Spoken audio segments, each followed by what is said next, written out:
Beberapa orang menghargai pekerjaanku dan selalu meremehkanku. Sekarang, mereka semua mengetahui akibat meremehkan seseorang.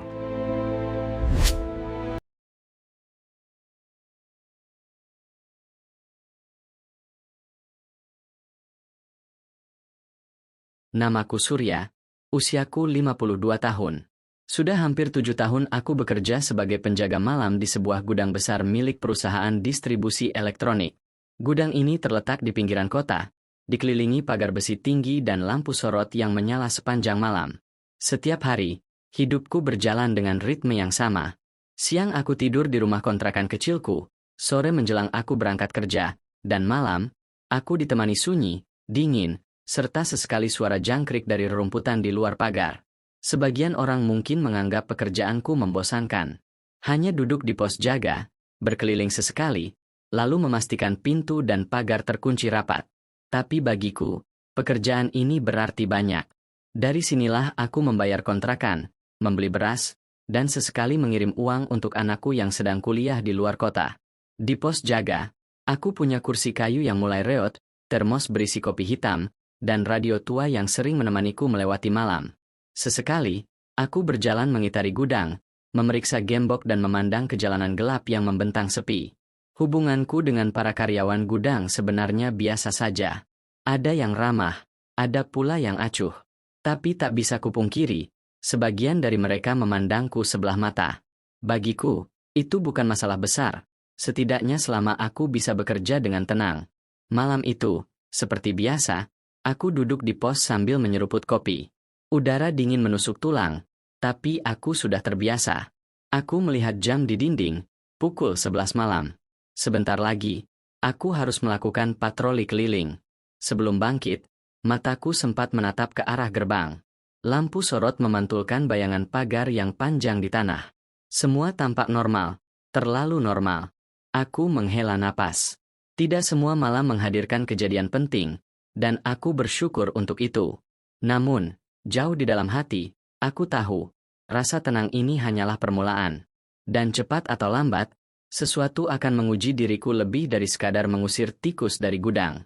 Keesokan paginya, setelah shift malam selesai, aku berjalan pulang melewati halaman gudang yang mulai ramai. Beberapa karyawan datang untuk memulai kerja mereka. Ada yang menatap dan menyapa singkat, ada yang hanya lewat sambil menunduk, tapi ada juga yang sengaja menatapku dengan senyum tipis penuh arti. Seperti biasa, di depan pintu masuk gudang, aku bertemu Riko, salah satu staf administrasi yang paling vokal.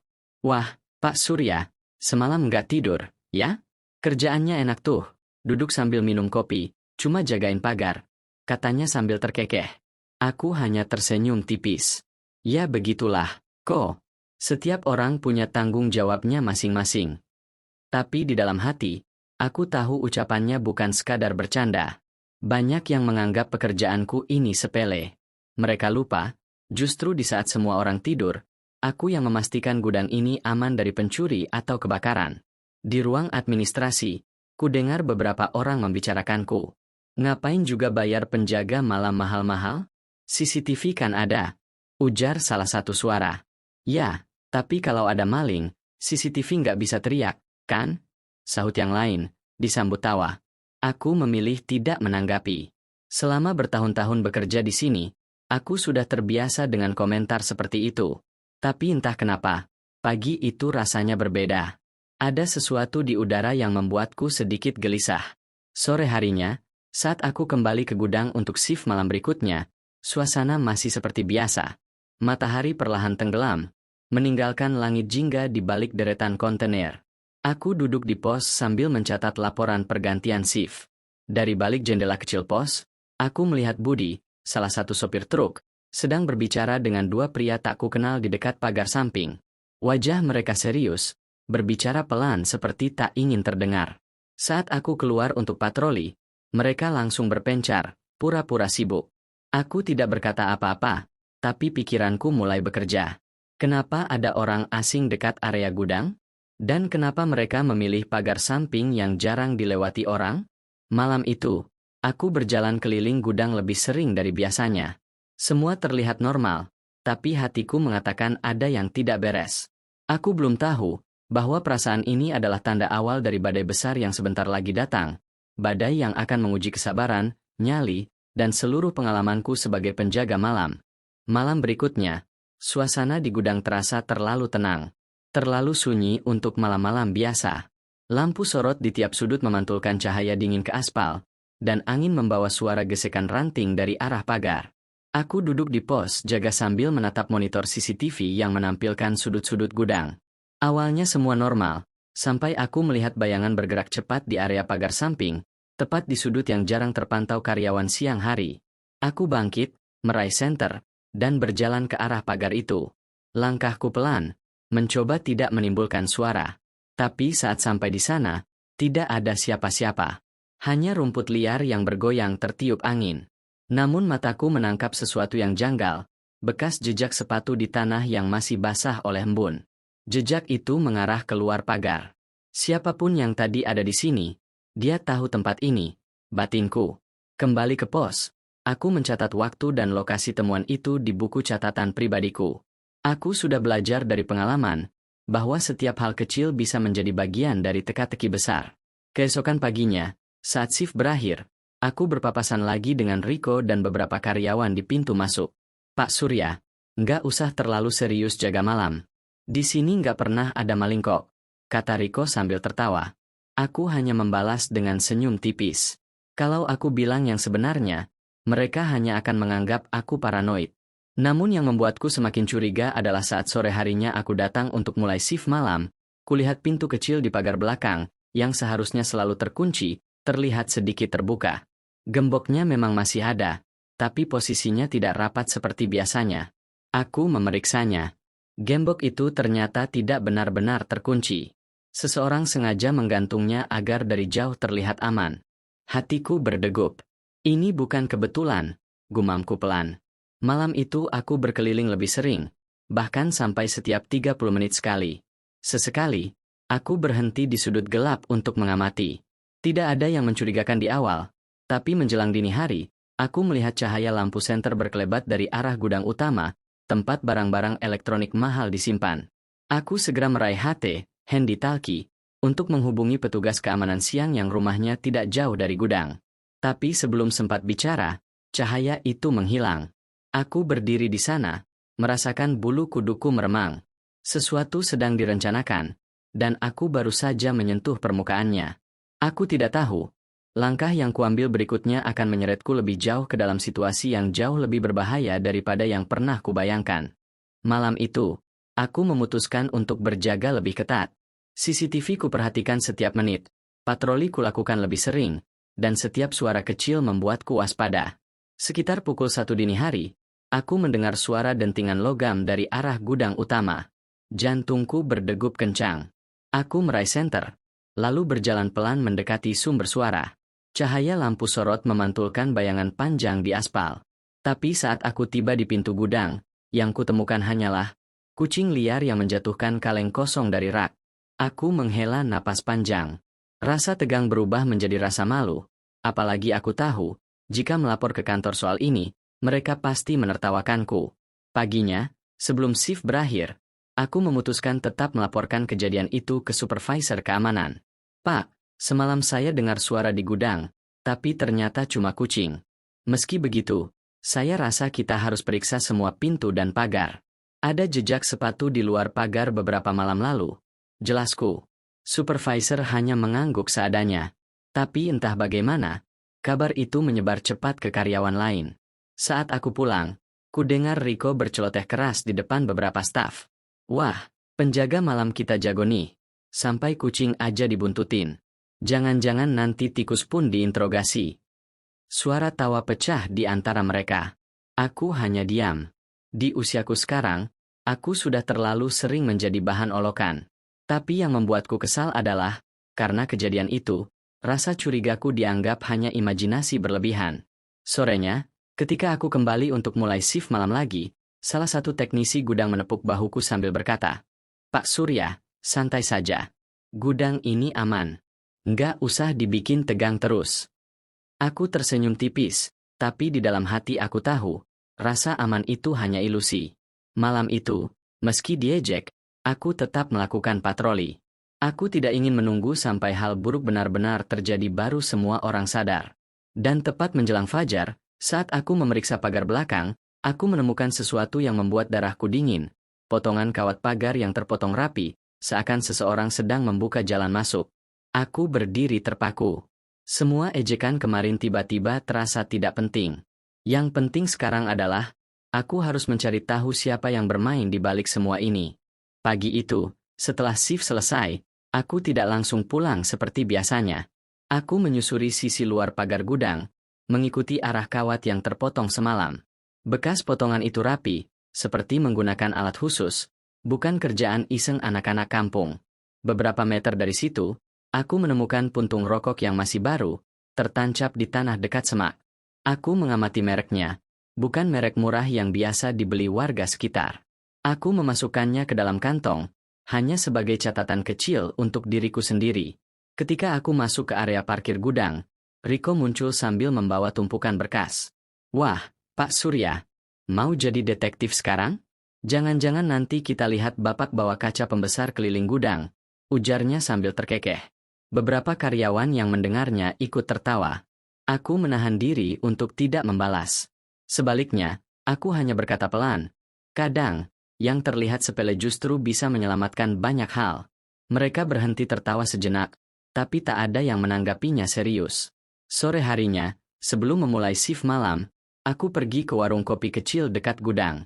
Di sana, aku mencoba ngobrol dengan beberapa sopir truk yang sering datang mengantar barang. Salah satu dari mereka, seorang pria tua bernama Pak Maman, akhirnya bercerita, Pak Surya, saya nggak tahu pasti, tapi kemarin malam saya lihat ada 2 motor parkir agak jauh dari sini. Orangnya cuma duduk, merokok, dan sesekali lihat ke arah gudang. Informasi itu membuat pikiranku bekerja. 2 motor, merokok, mengamati gudang. Kemungkinan besar itu orang-orang yang sama dengan yang pernah kulihat berbicara dengan Budi. Malamnya, aku sengaja melakukan patroli dengan rute berbeda. Bukan hanya memeriksa pintu dan pagar, tapi juga mengamati dari sudut gelap, mencoba melihat siapa saja yang mendekat. Hampir pukul 2 dini hari, aku melihat dari jauh sosok pria berdiri di luar pagar, tepat di titik kawat yang terpotong. Mereka seperti sedang mengukur atau memperkirakan sesuatu. Aku hendak mendekat, tapi mereka langsung pergi begitu mendengar suara ranting patah di bawah kakiku. Sekali lagi, aku terlambat, tapi kali ini, aku yakin 100%, sesuatu sedang direncanakan, dan waktuku untuk menghentikannya semakin sedikit. Aku tidak tahu bahwa usahaku mencari kebenaran ini akan segera membuatku berada di posisi yang sulit, bahkan terancam kehilangan pekerjaanku. Pagi itu, aku dipanggil ke ruang supervisor. Suasana di dalam terasa tegang. Di sana sudah ada Pak Arman, kepala keamanan, dan juga Riko yang entah kenapa ikut duduk di sudut ruangan dengan senyum tipis yang sulit diartikan. Pak Surya, suara Pak Arman berat. Kami mendapat laporan bahwa Bapak membuat karyawan dan orang sekitar resah dengan tuduhan adanya maling. Katanya Bapak sering keliling memeriksa area luar gudang, bahkan mendekati orang yang lewat. Apa benar? Aku menatapnya dalam-dalam. Pak, saya hanya menjalankan tugas. Ada tanda-tanda jelas di pagar belakang.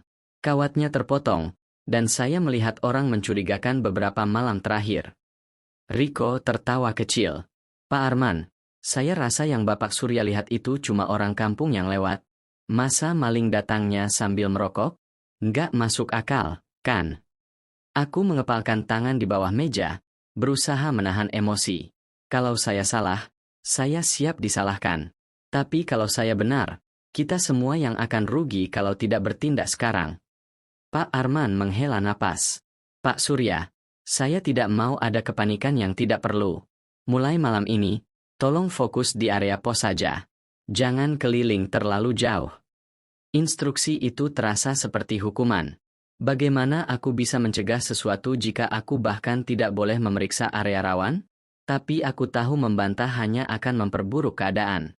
Aku keluar dari ruangan dengan langkah berat. Di lorong, Riko mendekat sambil berbisik. Pak, jangan terlalu dramatis. Ini cuma gudang, bukan film detektif. Senyum sinisnya membuat darahku mendidih. Malam itu, aku duduk di pos jaga, mencoba mematuhi perintah. Tapi setiap kali aku melihat layar CCTV, mataku selalu tertuju ke pagar belakang. Dan benar saja, sekitar pukul 2 dini hari, kamera di sudut itu menangkap bayangan samar dua orang yang bergerak cepat, lalu menghilang di balik semak. Aku berdiri, ingin keluar mengejar, tapi teringat larangan Pak Arman. Dengan napas berat, aku hanya bisa menatap layar itu, menahan diri, dan berharap aku tidak akan menyesal di kemudian hari. Aku tidak tahu bahwa keputusan untuk patuh malam itu akan membuat rencana mereka semakin matang, dan saat aku bisa bertindak nanti, mungkin semuanya sudah terlambat. Malam berikutnya, aku duduk di pos jaga dengan pikiran yang gelisah. Setiap beberapa menit, mataku melirik ke monitor CCTV yang menampilkan pagar belakang. Tidak ada aktivitas mencurigakan sejauh ini, tapi entah kenapa, malam itu udara terasa lebih dingin dari biasanya, dingin yang membuat kulit merinding. Sekitar pukul 1:30, samar-samar aku melihat di layar CCTV, dua sosok muncul di titik pagar yang sama. Mereka berjongkok, seperti sedang memeriksa atau mengutak-atik sesuatu. Detak jantungku langsung meningkat. Aku tahu ini bukan kebetulan. Aku berdiri. Kata-kata Pak Arman soal larangan patroli terngiang di kepala, tapi bersamaan dengan itu, muncul bayangan ratusan barang elektronik di dalam gudang, semua bisa raib dalam satu malam jika aku diam. Aku menggenggam senter, lalu mengambil langkah cepat ke arah pagar belakang. Angin malam menampar wajahku saat aku berjalan menyusuri sisi gudang. Dari jauh, aku melihat kilatan logam. Salah satu dari mereka memegang gunting baja besar, memotong kawat dengan cepat dan terlatih. Aku bersembunyi di balik tumpukan palet, mengamati gerakan mereka. Salah satu pria itu menoleh sebentar ke arah dalam gudang, seakan memastikan tidak ada yang melihat. Kemudian mereka meninggalkan gembok yang tergantung longgar, persis seperti yang pernah kutemukan sebelumnya.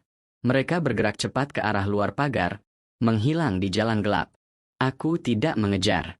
Bukan karena takut, tapi aku tahu mereka belum akan beraksi malam ini. Mereka sedang menyiapkan jalur masuk untuk aksi berikutnya.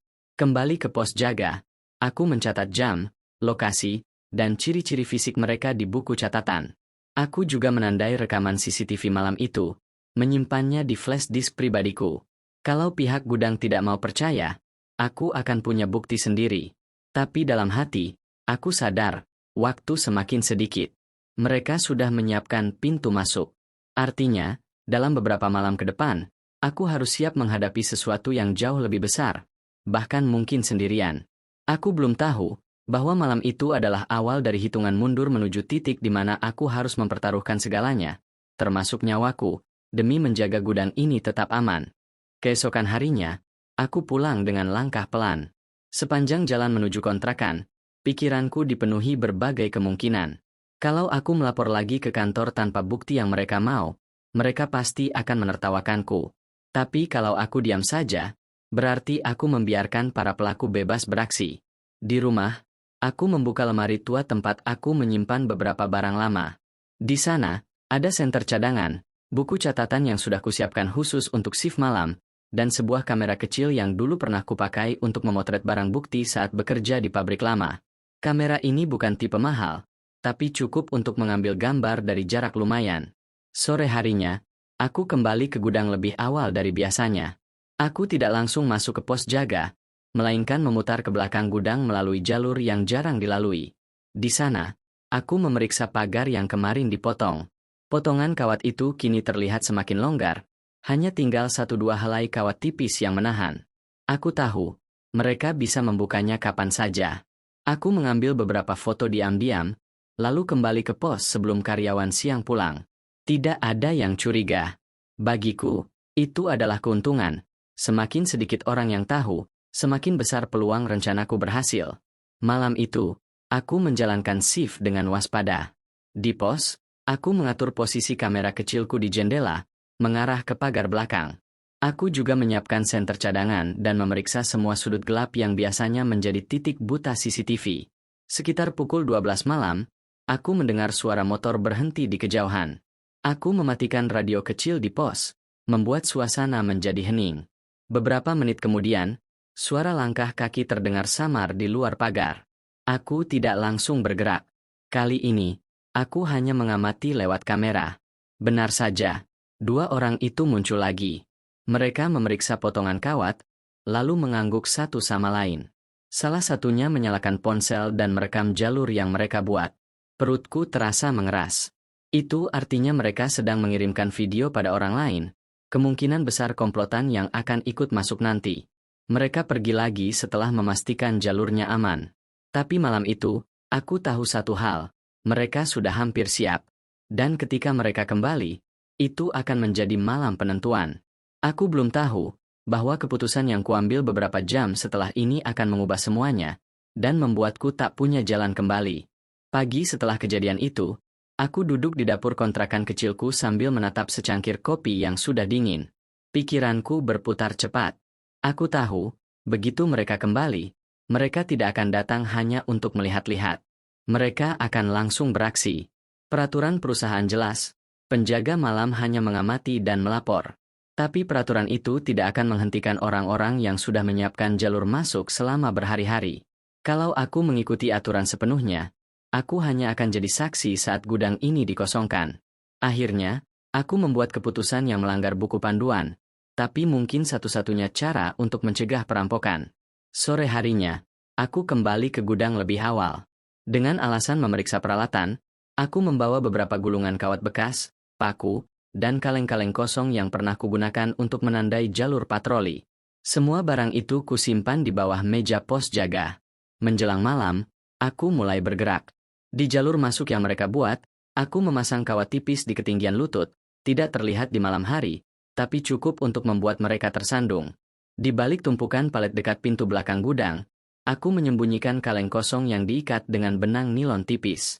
Kalau benang itu tersentuh, kaleng akan jatuh berisik, memberi peringatan padaku. Aku juga menyiapkan kamera kecilku di sudut lebih dekat, agar wajah mereka terekam jelas jika benar-benar masuk. Saat semua selesai, aku kembali ke pos dengan napas berat. Ada rasa gugup, tapi juga keyakinan bahwa malam ini aku tidak akan sekadar duduk menonton. Sekitar pukul 1:15, layar CCTV di sudut pagar belakang mulai menampilkan bayangan bergerak. Kali ini, bukan hanya 2 orang, ada 3. Salah satunya membawa tas besar, kemungkinan berisi alat. Aku meraih senter dan kamera, lalu menunggu mereka melewati pagar. Mereka masuk cepat, seperti sudah hafal jalannya. Beberapa detik kemudian, aku mendengar suara, terang. Kaleng-kaleng yang kupasang jatuh. Aku tahu, permainan sudah dimulai. Tapi aku belum menyadari bahwa suara itu juga akan memicu kejadian lain yang sama sekali tidak kuperkirakan, dan membuat situasi berubah jauh lebih berbahaya daripada rencana awalku. Begitu suara kaleng jatuh bergema di sudut gudang, 3 orang itu langsung berhenti. 2 di antara mereka menoleh ke segala arah, sementara yang membawa tas besar mengeluarkan senter kecil dan menyorot ke tanah. Aku menahan napas di balik dinding pos jaga. Dalam pikiranku, mereka akan panik lalu kabur. Tapi yang terjadi justru sebaliknya. Mereka malah mempercepat langkah, menyusuri sisi gelap gudang menuju pintu belakang. Kawanku yang tipis di jalur masuk berhasil membuat salah satu dari mereka tersandung. Suara umpatan terdengar pelan, tapi cepat-cepat ia bangkit dan melanjutkan. Aku bisa melihat dari kamera kecilku, wajah mereka kini tegang, mata liar mencari ancaman. Aku tahu, jika mereka sampai ke pintu belakang, hanya ada satu kunci besar yang memisahkan mereka dari rak-rak penuh barang elektronik. Dan jika kunci itu rusak, semua akan hilang. Aku memutuskan untuk bergerak. Dengan langkah hati-hati, aku keluar dari pos dan memutari tumpukan kontainer kecil. Suara sepatu mereka bergesek di lantai semen, makin dekat. Tiba-tiba, bunyi besi diketuk terdengar nyaring. Salah satu dari mereka sedang mencoba membuka gembok pintu belakang dengan linggis. Detak jantungku memburu. Setiap detik terasa panjang. Aku mengarahkan senterku ke arah mereka dan menyalakan cahaya terang. "Hei, berhenti!" Suaraku menggema di antara dinding gudang. Mereka terkejut, tapi bukannya lari, 2 orang justru maju beberapa langkah, seolah mencoba menakutiku. Di saat itu, aku sadar, aku sendirian. Tidak ada bantuan. Tidak ada waktu untuk menelpon. Semua bergantung pada nyaliku malam ini. Aku melangkah mundur perlahan, pura-pura kembali ke pos, tapi sebenarnya aku mengarah ke tombol alarm manual yang terpasang di dinding dekat pintu gudang. Jika kutekan, sirene akan berbunyi keras dan memicu lampu sorot di seluruh area. Namun, saat jariku nyaris menyentuh tombol itu, aku mendengar suara langkah cepat di belakangku. Mereka tahu aku akan memanggil perhatian. Malam itu, permainan kucing dan tikus dimulai, dan aku tak punya pilihan selain bertahan, meski harus mempertaruhkan segalanya. Langkah di belakangku terdengar makin dekat. Aku tidak berani menoleh, takut kehilangan momentum. Dengan sisa tenaga, aku mencondongkan badan ke depan dan menekan tombol alarm sekuat mungkin. Weo! Weo! Sirene meraung memecah keheningan malam. Lampu sorot di seluruh area gudang menyala terang, mengusir semua bayangan gelap. Teriakan kaget terdengar dari arah para pelaku. Aku menoleh cepat. Mereka saling berteriak dan mulai berpencar. Satu orang berlari ke arah pagar belakang, satu lagi menuju sisi kanan gudang, sementara yang membawa tas besar justru berlari ke arahku. Aku mundur beberapa langkah, memegang senter seperti tongkat, siap berjaga-jaga. Tapi dia tidak langsung menyerang. Dia melintas cepat di depanku, mencoba menuju pintu keluar samping. Dalam sepersekian detik, aku sadar, mereka tidak datang sendiri. Ada yang menunggu di luar. Suara mesin motor terdengar dari kejauhan, semakin dekat. Aku melirik ke monitor CCTV di pos jaga, dan benar saja, di luar pagar, dua motor berhenti dengan mesin menyala, siap menjemput. Aku segera meraih HT dan mencoba menghubungi pos keamanan terdekat, tapi hanya terdengar suara statis. Sial, sinyalnya diputus, gumamku. Mereka jelas sudah mempersiapkan ini matang-matang. Dengan napas terengah, aku memutuskan untuk menutup pintu pagar samping dari dalam. Aku tahu, jika jalur itu tertutup, mereka akan kehilangan rute kabur tercepat. Tapi untuk mencapainya, aku harus melewati lorong sempit di antara tumpukan palet, tempat suara langkah barusan menghilang. Aku bergerak cepat, senter menyorot ke depan. Lorong itu gelap, hanya diterangi cahaya lampu sorot dari kejauhan. Setiap langkah terasa berat, seolah udara di sekitarku menekan. Ketika aku sampai di pintu pagar samping, aku segera mengunci gembok dengan tangan bergetar. Dalam hati, aku tahu ini berisiko besar. Kalau mereka terpojok, mereka mungkin akan nekat. Tapi aku tidak bisa membiarkan mereka lolos begitu saja. Saat aku berbalik, mataku menangkap sosok bayangan tinggi di ujung lorong, berdiri diam, menatap ke arahku. Dan dalam keheningan yang hanya dipecahkan oleh suara sirene, aku sadar, permainan ini belum selesai, justru baru saja mulai memanas. Bayangan tinggi itu mulai melangkah, perlahan tapi pasti, menyusuri lorong sempit menuju arahku. Suara sepatu berdecit di lantai semen terdengar jelas di telingaku, bercampur dengan detak jantung yang makin cepat. Aku mundur selangkah demi selangkah, senter tetap terarah ke sosok itu. Sorot cahaya memperlihatkan sebagian wajahnya, topi hitam menutupi dahi, masker kain gelap menutup mulut. Mata itu tajam, penuh perhitungan, seperti mata orang yang terbiasa bekerja dalam gelap. Tiba-tiba, dari arah lain terdengar suara langkah cepat. Aku menoleh, dua orang lagi muncul, memotong jalan keluar yang tadi kupikir aman. Dalam sekejap, aku terhimpit di tengah lorong gudang yang hanya selebar 2 meter. Lampu sorot dari luar menerobos celah pintu, tapi di sini, bayangan menguasai. Aku merasakan hawa panas dari napas mereka, meski jarak kami masih beberapa langkah. Salah satu dari mereka berkata dengan suara rendah namun tajam, "Kunci gerbang, kasih ke kami, sekarang." Aku menatap mereka, mencoba terlihat tenang. "Kunci ada di pos, tapi kalian tidak akan membawanya keluar malam ini." Suasana hening sejenak, lalu salah satu dari mereka mendekat dengan langkah cepat. Aku refleks mengarahkan senter ke matanya, membuatnya mundur sambil mengangkat tangan menutupi wajah. Momen itu kugunakan untuk bergerak, bukan lari keluar, tapi justru masuk lebih dalam ke gudang.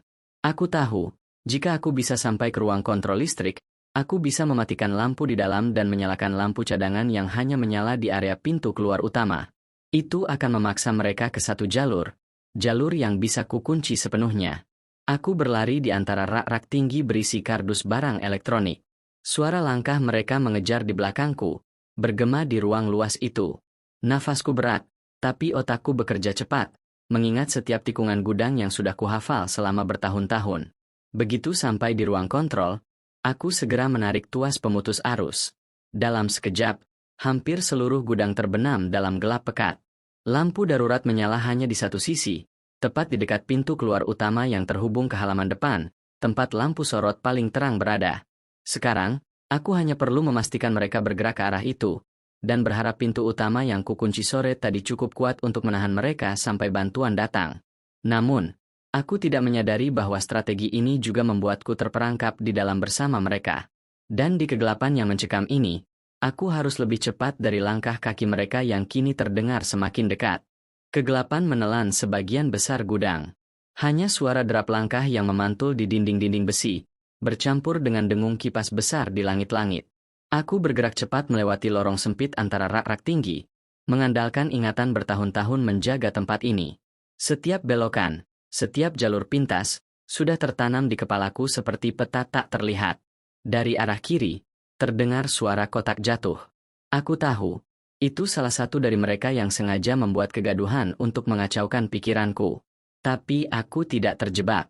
Alih-alih mendekat, aku memutar ke kanan, jalur yang hanya memiliki satu pintu keluar, pintu baja kecil yang kukunci dari dalam beberapa jam lalu. Rencanaku sederhana, buat mereka berpikir aku lari ke sana, biarkan mereka mengejar, lalu jebak mereka di jalur buntu itu sampai aku bisa memanggil bantuan. Aku berjalan cepat ke ujung lorong, lalu sengaja membiarkan pintu baja itu terbuka sedikit, cukup untuk membuat mereka percaya aku baru saja lewat. Setelah itu, aku bersembunyi di balik tumpukan kardus besar di sisi kanan lorong, menahan napas. Langkah kaki semakin keras. 3 bayangan itu muncul di ujung lorong, tergesa-gesa mendekati pintu baja. Salah satu dari mereka mendorong pintu lebar-lebar, hanya untuk menemukan ruangan kosong yang dingin, tanpa jalan keluar. Apa-apaan ini? Suara salah satu dari mereka terdengar jelas, penuh frustrasi. Mereka berbalik, dan saat itulah aku menutup pintu baja dengan hentakan keras, mengunci tuasnya dari luar. Suara logam menggemertak, diikuti dentuman tangan mereka yang memukul-mukul pintu dari dalam. Paksa buka. Teriak yang lain dari dalam. Tapi aku tahu, pintu itu terlalu kuat untuk dibuka cepat, apalagi dari sisi dalam tanpa alat. Aku segera berlari kembali ke pos jaga. Alarm masih meraung, tapi waktu terasa berjalan terlalu lambat. Aku mencoba lagi menghubungi pos keamanan terdekat, dan kali ini, sinyal masuk. Meski terputus-putus, aku berhasil memberi koordinat dan memohon agar segera mengirim bantuan. Namun, sebelum aku bisa menarik napas lega, suara retakan keras terdengar dari arah pintu baja. Mereka sedang berusaha menghancurkan engselnya. Aku tahu, aku hanya punya beberapa menit sebelum rencanaku berantakan. Dan saat itulah aku sadar, mereka belum semuanya terjebak. Seseorang masih berkeliaran di dalam gudang, bebas, dan mungkin kini sedang mengincar diriku.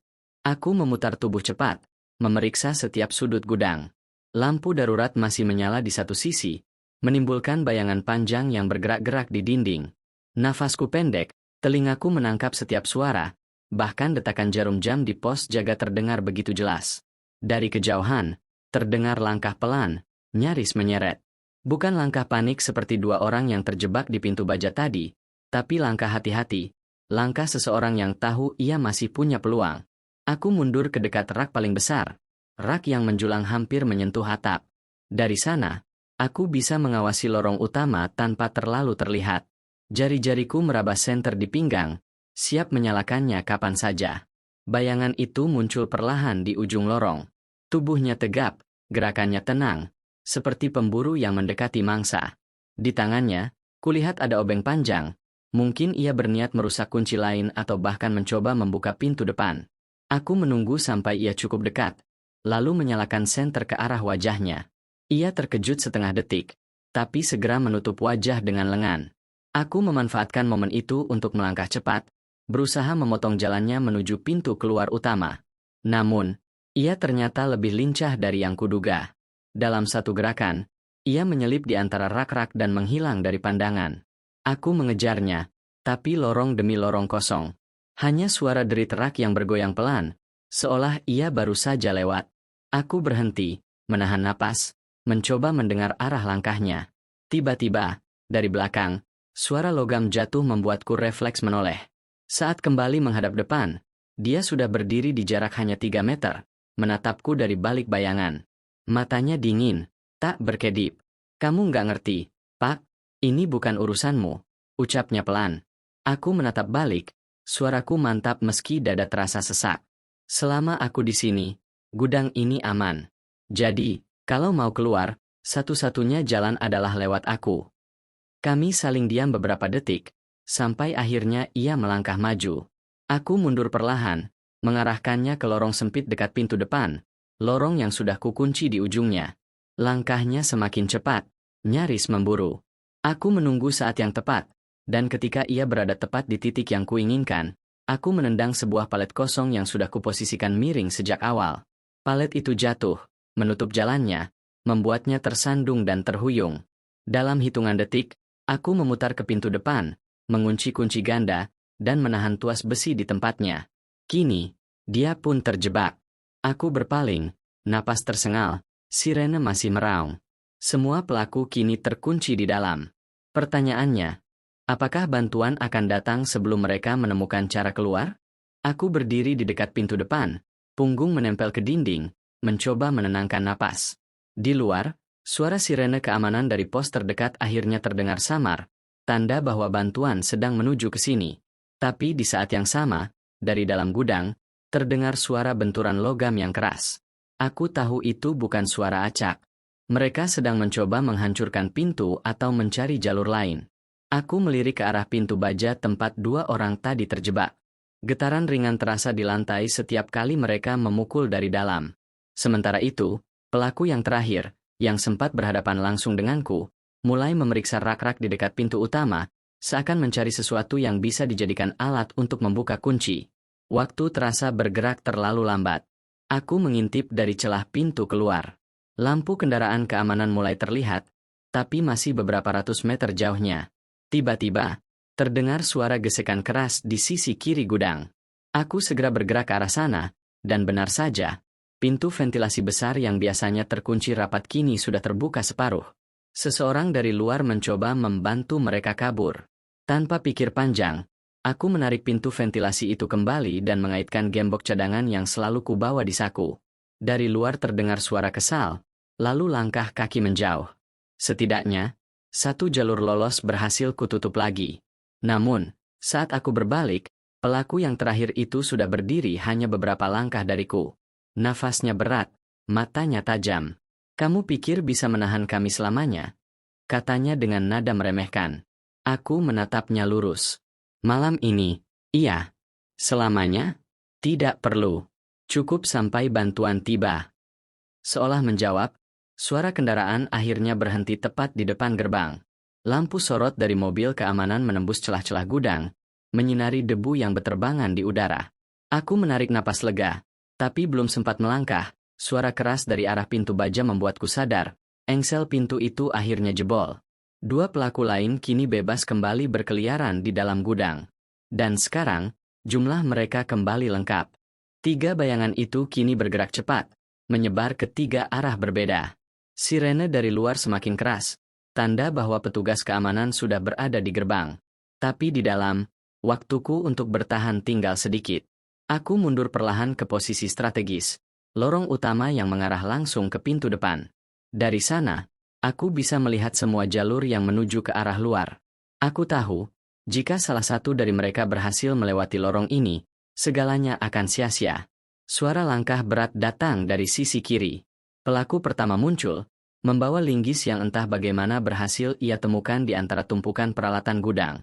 Matanya liar, penuh tekad untuk keluar.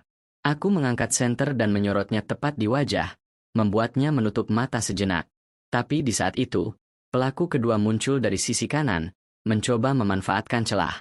Aku berbalik cepat, nyaris terhuyung, namun berhasil menutup jalan dengan mendorong rak kecil berisi kardus. Kardus-kardus itu jatuh berhamburan, menghalangi jalannya. Pelaku ketiga, yang dari awal terlihat paling tenang, justru tidak langsung mendekat. Ia berdiri di ujung lorong, mengamati, seperti menunggu momen tepat. Aku tahu, dialah otak dari semua ini. Di tengah ketegangan itu, suara dari luar memanggil, "Pak Surya, buka pintunya." Aku menoleh sekejap, tapi itu cukup untuk membuat pelaku pertama maju 2 langkah. Aku mundur lagi, menahan posisi di dekat tuas kunci pintu. Detik demi detik terasa seperti menit. Lalu, tanpa peringatan, pelaku ketiga memberikan isyarat pada 2 lainnya. Mereka bergerak bersamaan, satu menyerang dari kiri, satu dari kanan, sementara si otak berjalan cepat di tengah. Aku tahu aku tidak akan sanggup menahan mereka sekaligus. Pilihannya hanya satu, mengulur waktu. Aku menekan tuas alarm tambahan di dinding, membuat suara sirene di dalam gudang memekakan telinga. Suara itu membuat mereka menutup telinga sesaat, cukup untukku mendorong pintu depan dan memberi ruang bagi petugas yang akhirnya masuk. Lampu senter besar dari luar menyorot ke dalam, membuat 3 pelaku itu terhenti. Dalam sekejap, para petugas keamanan masuk, mengepung mereka dari segala arah. Aku mundur, napas terengah-engah, menyandarkan punggung ke dinding. Semua terasa berputar di kepalaku, tapi satu hal jelas, malam ini gudang ini selamat, dan tugasku sebagai penjaga malam akhirnya berarti bagi semua orang. Namun aku juga tahu, cerita ini belum selesai. Setelah semua ini, hidupku tidak akan pernah sama lagi. Pagi harinya, matahari baru saja naik ketika aku dipanggil ke ruang kantor utama. Para petugas keamanan yang semalam membantuku sudah memberi laporan lengkap pada manajemen. Aku masuk ke ruangan itu dengan pakaian shift malam yang masih melekat, sedikit lusuh, dan mata yang belum sempat benar-benar beristirahat. Di dalam, Pak Arman, kepala keamanan, berdiri menungguku bersama beberapa manajer perusahaan. Raut wajahnya tidak lagi dingin seperti biasanya. "Pak Surya," katanya pelan tapi jelas, "kalau bukan karena Anda, gudang ini sudah kosong pagi ini. Kami semua berutang besar pada Anda." Aku hanya menunduk. "Saya cuma melakukan tugas saya, Pak." "Tugas Anda," sahut salah satu manajer, "tidak termasuk mempertaruhkan nyawa melawan 3 orang yang jelas-jelas berbahaya. Tapi Anda melakukannya, dan Anda menang." Ucapan itu diikuti tepuk tangan kecil dari mereka yang hadir. Rasanya aneh. Selama bertahun-tahun, aku hanya dianggap penjaga malam biasa, bahkan sering jadi bahan olokan. Kini, mereka menatapku dengan hormat. Siang harinya, kabar itu menyebar cepat. Para karyawan yang biasanya memandang sebelah mata kini menghampiriku, menyalami, bahkan menepuk bahu sambil mengucapkan terima kasih.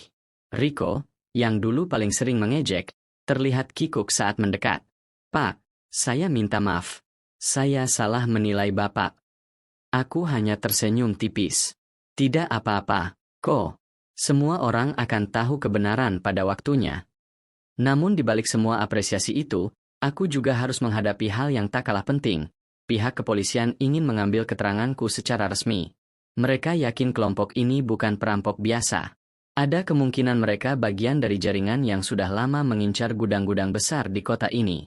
Malam itu, saat kembali duduk di pos jaga, aku memandang gudang yang kini terasa berbeda. Lampu sorot tetap menyala seperti biasa, tapi ada rasa aman yang lebih hangat. Bukan hanya untuk barang-barang di dalamnya, tapi juga untuk semua orang yang bekerja di sini. Aku menghela napas panjang, menyeruput kopi yang mulai mendingin. Dalam hati, aku tahu, tugas penjaga malam memang sepi dan sering diremehkan. Tapi ketika saatnya tiba, satu malam saja bisa mengubah segalanya.